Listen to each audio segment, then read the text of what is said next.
"Goodbye, family," I said to myself as I jumped out of the window of my former bedroom.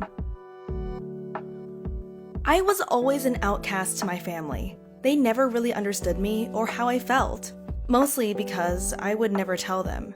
Every time I did, they would always turn it around to make it my fault and expect me to be perfect. So telling them about my mental health issues was out of the question. My parents adored my older sisters. I was the youngest of the family, so of course, everyone thought I was immature.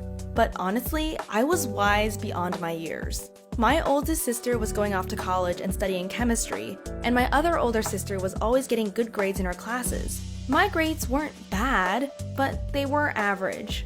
My parents would never acknowledge what I did to help them. I would help out around the house and do everything they asked me to, but it never seemed like it was enough for them. At times, it felt like they didn't want me. It was when I was 13 that I first started developing mental health problems. I would get very depressed and anxious to the point I'd start feeling trapped and wouldn't be able to catch my breath. I started having sleepless nights, or sometimes I would just lay there and cry until I fell asleep. My parents obviously didn't understand me and refused to help when I spoke with them. I would get so mad just thinking about the times where they would violently scream at me and belittle me. I just felt helpless against them.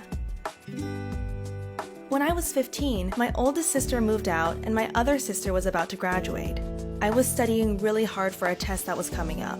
I came home with my report card and I got a D in math.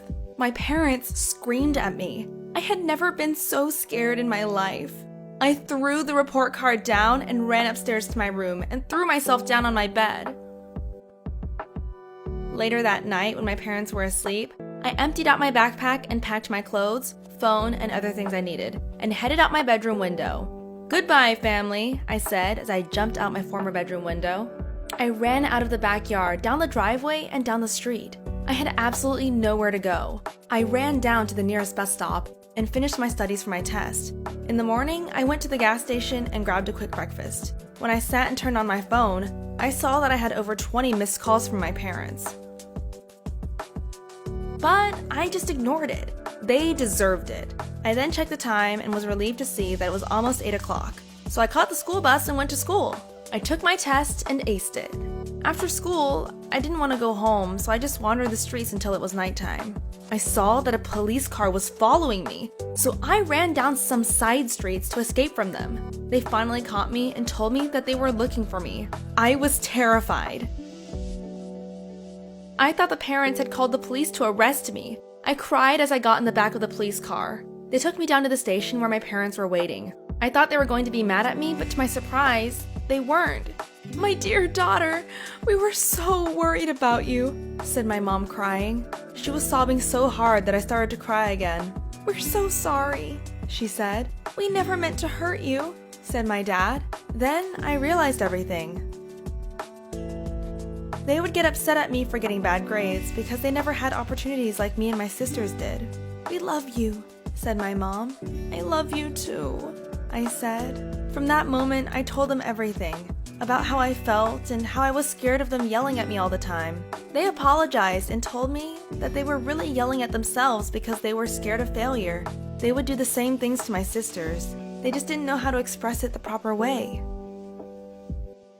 From that day, I learned to not run away from my problems, but to face them and confront them.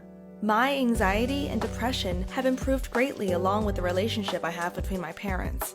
I remember looking back on those painful memories of me getting yelled at, but what made them even more painful was the fact that I didn't confront them and think about them as a learning experience for me. The lesson for you is to not waste time and confront the problems you're facing. It may be scary, but remember, you can do it. It might just turn out to be something you'd never expect.